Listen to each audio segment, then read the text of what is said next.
just introduce everyone, or how do you want to start? No, you can start. Or I can just introduce you. Yeah. No problem. Okay, guys. I'm so happy to see you. Uh, you know, it's an honor for me to be from this place community.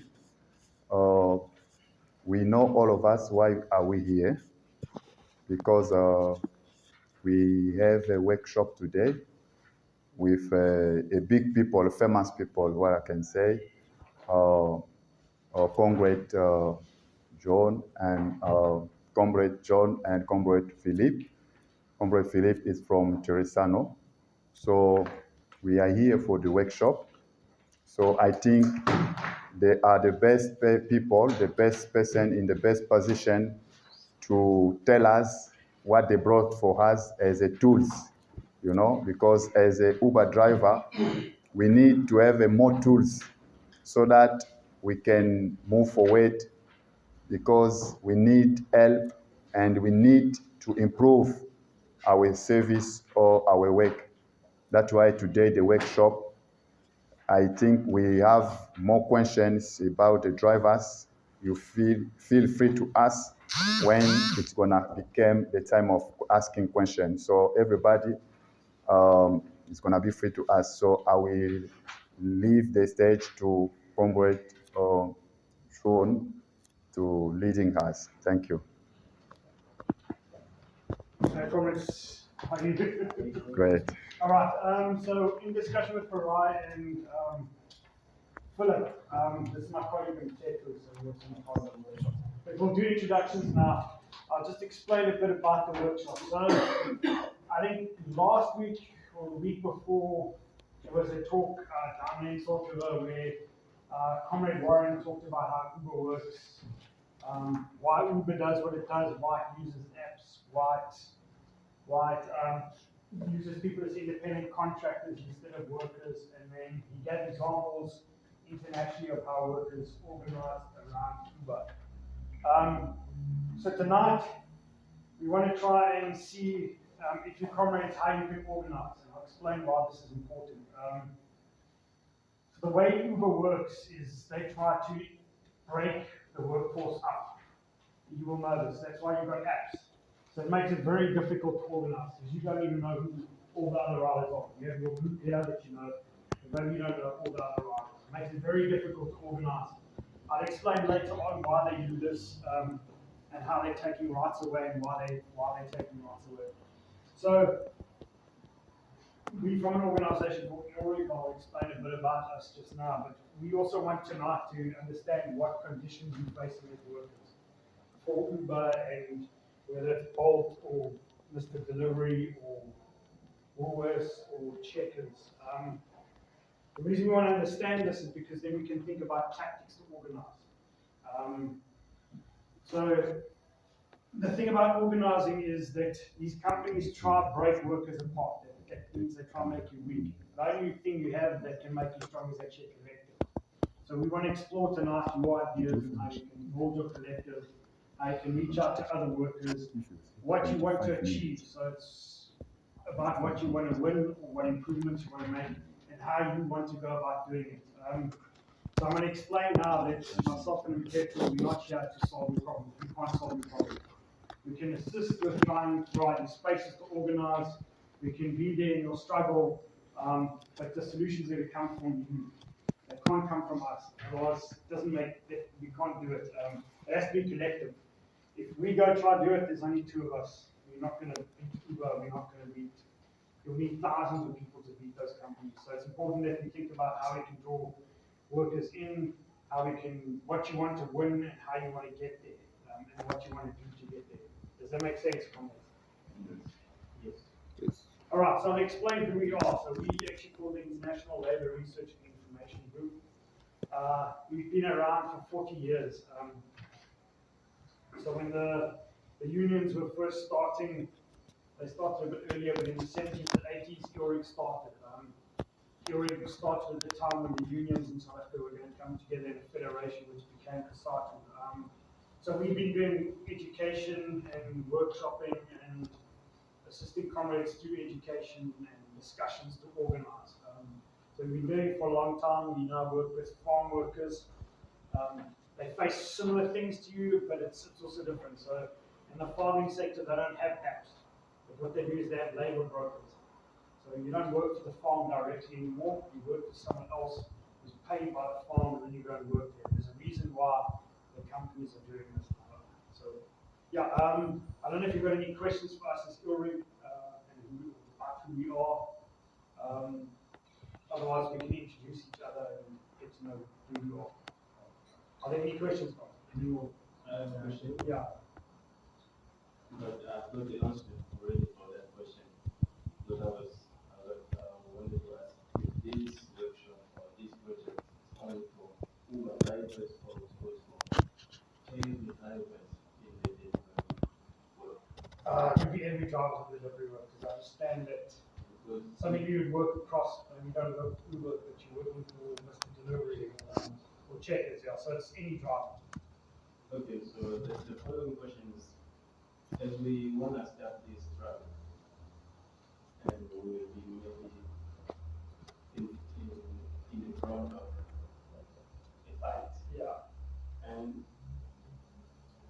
some of us be working for these companies. What if we get like fired or we get removed from those companies? Yeah. Nowhere else to work. That's why we're still working for them. So the thing is, you want to start out when you're organizing, you start out quietly. So you talk to people. You don't go and shout at first because you don't have the power yet. So you want to first speak to fellow riders. You don't want the company to be aware at first what you're doing. You also don't want to be targeted as an individual. That's why the collective, the more people you have, the better. Because it's harder to target individuals. If it's just you trying to fight Uber, they'll remove you from the app. But if there's 1,000 people trying to fight Uber or Checkers, it becomes much harder. And then you've got to use tactics, and maybe you also speak to the press about your struggle. You can at first do it anonymously, but because you want to put as much pressure on them as you can. At first, you can't do that, so you have to think about how you organize it first, because you want to win over the driver. If it's just you or there's just 5 of you, you're going to get taken off the apps. You also don't want to be loud at first. You don't want to go and tell Uber, hey, or Checkers on yours. You want to do things slowly at first to win as many drivers as you can over and riders. So you have to think quite tactically about what you do at first. So at first, my suggestion is move slow first. So just you're not an organization yet, you don't have mass members yet, so you want to get to a point where you have many members, many people involved. That is your strength. If you try to do it alone, you will probably get removed from that. I'm just being honest, that's what you have to build up your relative strength. Yeah, because I heard a story about Mr. D. Some people went or they organized a strike against Yeah. Mr. D to increase the trip money. And then what happened? Mr. D, they called those drivers, they increased the money, but they were after those who were the head of these things, and they removed them from the company. Yeah, so what you want to do is, how many people went on strike? Many people, let's say, 1,000 or Yeah. 80 people. 1,000 people. It's what I've heard. I was not part of this. Okay, there's also been strikes in Joburg, so I think the idea is to get as big as you can before you go and strike. If you go and strike when you're small, then you're going to have a problem. If you go and strike when you're big and you're powerful, then it's different. They will still try to do things to you, but you've got a lot of people with you. And the thing that is your strength is to have a lot of people. This is, yeah. I try to understand his case. The reason said that is like you see in every organization there always be a leader who always is pushed people on their things. As he said, when they come from the strike, they increase the money, but they check on the head, who is the head, who was the person who was pushing people to do this. Now, at the end, now, it's not everyone was on strike that was putting money, but it was the head people Yeah. who were putting money. So maybe even the father, if they can be loyal to defend those people because it's like you use it to do the work, understand? Because of this, they claiming their right, and then you show them that I'm the boss, and you take them out because you. So is there any way, for situations like this, it's going to come whereby people, that's why you see in some of the meeting people they tend to be quiet Yeah. because you don't know who's the next person that's gonna go and sign on them there. Oh, really now. The people are very, people always try to come close to the boss to gain the confidence, like the trust of the boss. Like, Yeah. hey, what's happened, they're organizing the meeting for that. Maybe Farayi is the one who's in charge of this, calling people so Yeah, that yeah, they can start fighting in time to come. So now the problem is the people are not going to be beating us, but the head Yeah. is going to be there. Is there any way to defend that person? So the way we're going to try and, we can't say how you must organize, but what we're going to try and promote is that you don't have a head, that you do things collectively. Because if you have a head and that's farayi, well then they're going to mail farayi. And you can come together and you can collect money and you can get a lawyer. But the thing is, the best way to organize is collectively. It's something that's been lost in trade unions a bit. So what you want to do is you want to organize collectively. I don't know if Mutesh, do you want to say anything? No, I think you have said it all. Yeah. I think at least they know that it's going to start dismissals and all those things are part of that. Otherwise, if you don't organize because you might be dismissed, it means you accept unacceptable conditions. I think the point that Commission is making is that the way we do it, we must be very careful with it. And even when they victimize people, sometimes they don't come direct. They try to find anything legitimate to use against them. So meaning that like this process of organizing, you must avoid making mistakes in your work that they can use against you. Well, I don't think they will dismiss you because you're on strike, because strike is legal. So they can't dismiss you for strike. But they can dismiss you if there are certain things that you do that they can use against you.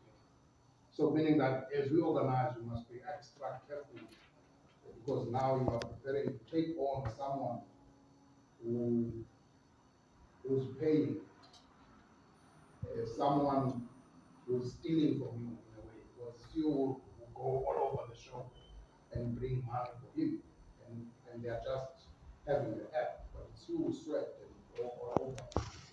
So at the first phase of this organizing, you must just be careful. And I think maybe electronically, if you are in touch with some of these comrades who are part of us, right, maybe we could invite them to have a session where they share that experience. What actually happened? Why did they dismiss you? So that we draw lessons from that experience and avoid it as we go forward. The questions of protection and the lawyers, they could come, but that should not be our starting point. The starting point is for us to be in this thing together, be careful, win the trust of our workers, and you will have a sense when you feel you are strong enough to act. And there are various methods you could utilize at first, which without going for what is this thing immediate. Yeah. So also the thing about it, organizing why it's important, because if you don't organize, this is going to be how it is. Uber, Woolworths, Checkers are not going to suddenly improve anything. There's nothing that they don't have a reason to improve it. That's why also organizing is important, and collective organizing is important. Because the only way you're going to bring your improvements is through your own collective action. The companies aren't going to suddenly decide, okay, I don't know, we feel sorry for saying, well, Philip's working so hard, and instead of giving him 5% or out, we want to ask us how much percentage you get for each delivery. Maybe instead of getting 15%, we'll give Philip 20. They're not going to do that because takes away from the money they're making. And their sole interest from it is to make money. That's why they exist. You, they don't actually care about, I'm afraid. All they're interested in is to make money for themselves and for their shareholders. Because they've got shareholders as Uber, at least in the Netherlands and Britain. So, yeah, if you're going to improve things, it's going to come from you. We can help facilitate things, but we can't improve them for you. We can help, we can give spaces, we can go along with you struggle, but we can't go and Uber and suddenly make your stuff better or checkers and rules. You're going to have to do that collectively. That's what a collective is. It's a defensive mechanism as well, so you don't get targeted, but it's also your strength. And the companies aren't going to improve stuff unless there's a collective force pushing that, because that's your strength. As individuals, what will they do? They'll move you from an app to learning and playing as an individual. But if there's thousands of you, then it becomes harder for them. Yeah, what I can say is a very good organizations to do, but the thing is, the way the capitalists and the business, especially of people, it's like the created, what can I say, it's like a dispiriting way. So it's like you have to be disparate for it. When you are going on Uber, they already tell you that this is not a permanent job. So you sign or you accept it like this. So I think the problem is the startup. You know, sometimes when you don't have a job, it's like you just try to get anything to get on your job. That's where it started. So now it's not gonna be easy for you to abolish something that you started because it's like okay, you don't want you understand? It's like they even trick the government how the government cannot be in control of that because you can go offline for 2 weeks, 1 month, 3 months. It's not their problem. The moment you go online, you go. So now it's like it's not even you should check us with the D it's fine, at least you can control because it's sign contract and do other things. But with Uber it's quite tricky. See, I've been working for Uber almost 4 years and they just blocked me and not even people friends in your family. So you see all those dangers, like the things that you out there. And now I don't have a let's say I don't have a starting point where can I start criticising them because there's nothing outside like a contract. You just submit the document and then they put you online within your bag. You use your own local, but there's nothing else between you and them besides us. So it's like we our disparity of getting the job is also putting us sometimes into a job. Yeah, so they're obviously using the fact that there's many people that are desperate and they're using that. And that's the unfortunate thing in South Africa and many parts of Africa. People are desperate. You have to feed your family, you have to find something, and they know that. And that's what they use. So as a corporation, maybe there's nice people in Uber, but as an organization, it's terrible because it's got a goal of making profit, and that thing uses your desperation because I don't know, maybe you've got children, children need food, and you'll do anything to get the children food, and they use the desperation. Almost all companies use that desperation in South Africa. So even ones that where you are directly as a worker, you got a contract, and the boss will say to you, "Do you know how many people are down the road that would take your job? You're complaining, you can leave, I'll get someone else." So they use that desperation, especially on the apps. It's designed for using to use people, right? Because you are a worker, you're riding around as Muteko said, you're delivering food to people. You're doing it on behalf of that company, but they've got a system where they say you don't work for us, you're an independent contractor. And we can get into exactly why they're doing that. We can do that. Yeah. If there's any other questions, maybe we can introduce each other, then we can talk briefly about why they're doing it. I'm sure you already know why they're doing it, but we can just reflect again on why they're doing it. So I want just to introduce something for the driver. We spoken to Mr. Howard Wright on Tuesday. So he asked a question to us, the driver. The question was, do we need to fight for you or to remove the system that Uber applied to the driver, like you are independent contract. So the answer was we agreed with it. So I would like from this, uh, this place to help the drivers. How can we now fight Uber to change that system because it's affecting the drivers. So if there is any question, driver, feel free. This is the best place to ask any questions. So with that point, I want to just to write up. So, as part of holding power, you have to hold your own power. So we're not going to tell you what to do. We'll give you the space where you can decide what to do. Even if something goes wrong and it doesn't work, you come back and you reflect on that. Because even in mistakes, you learn lessons. And we can come and say, okay, well, I don't know, go pick it somewhere, or I don't know. We also don't work for Uber. I don't know what conditions are like. I can hear what conditions are like sometimes. See the drivers, I get from what conditions are like. But I actually don't know what that is like. I don't know what it's like to ride in the rain on an app. I don't know what it's like when you mentioned the other day that there's divisions amongst drivers and there's beating up people over to it. I don't know what that's like. I can tell you what to do, but that's not empowering. So what we're going to try and say is, comments must decide what to do. We will support you in that. We'll give you the spaces. But struggle is also about building your own power. It's disempowering also if you come and say, okay, this is what you must go do. The thing is, it's a long process. Like if you think Uber's going to next month say, okay, your workers or checkers is going to increase your pay by 50%, it's not going to happen that quickly. It's going to take a long process. It's going to take you also speaking to other workers, building the confidence also about the workers. So yeah, we're not going to tell you what to do. We'll share information, we'll share insights, we can share what other workers have done. You what to think about. So maybe in some of the future we can look at how Uber drivers and riders are organised elsewhere. But then you have to think, is this applicable to what we do? What lessons can we do? What can we do differently? So it's also about thinking critically. So I don't know, if you want answers, we're not going to give them. I know it's maybe not satisfactory, but the best thing in struggle is to do it yourself, to learn the lessons, to also grow your own power. Do you think it's going to be easy to remove the things of individual understanding? Because obviously the law of labor states that more than 3 months or Yeah. 6 months you are already permanent. But the South African government knows how people works. And then let's say, but nothing is taken action.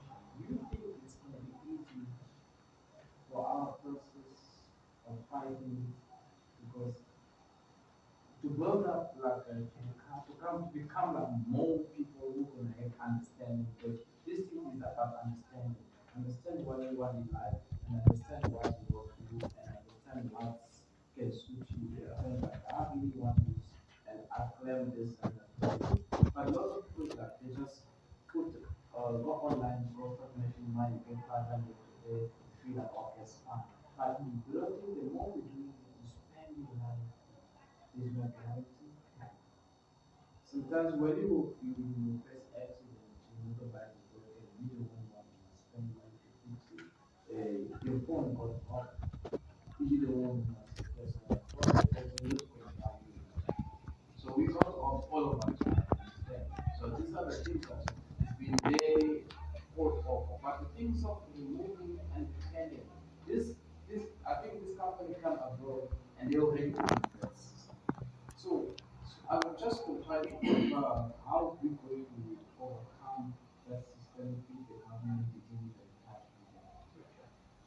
So let's maybe start then by saying, under the law in South Africa, if you were a worker, and you are workers, they're just trying not to make you work. But if you're a worker, you have certain rights. You have to be paid a monthly wage. You guarantee that monthly wage. You get certain days sick leave.